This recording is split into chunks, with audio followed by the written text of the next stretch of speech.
Tsy ampy ny famatsin-drano misy ao Anosy be amin'izao fotoana izao.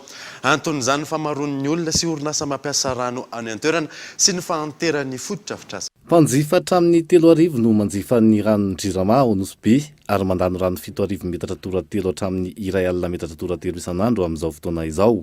Mihamaro ny mponina sy ny orinasa mitady rano ao Anosy be, vokatr'izay tsy maharaka ny rano.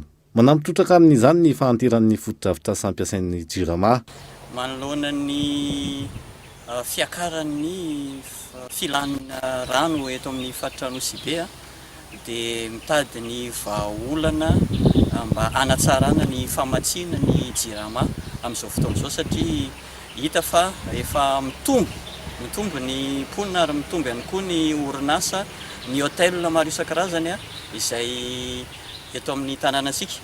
Nefa ny infrastructure izay misy eto dia efa tamin'ny 2009 no nanorenana azy, dia vokatr'izay dia tsapantsika fa somary misy olana mandalo indraindray.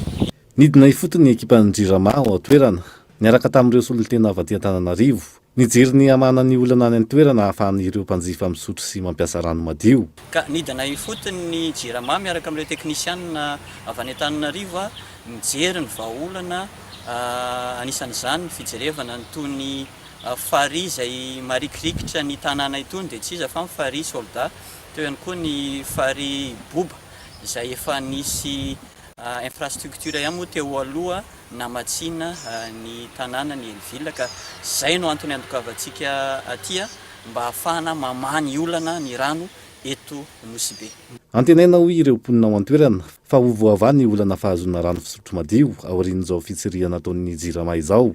Tsy ny ao Anosy be ihany tsy aivina no mijala rano amin'izao fotoana noho ny fahanteran'ny foto-drafitrasan'ny Jirama. Vao omaly, nitokona ny mponina ao Ambohiba ao Anteroka noho ny fahatapahan'ny pampa tao anatin'ny 3 andro. Ny mahagaga hoy izy ireo tsy miova ny faktura aloha rehefa tonga ny faran'ny volana. Ny sasany aza samy laza fa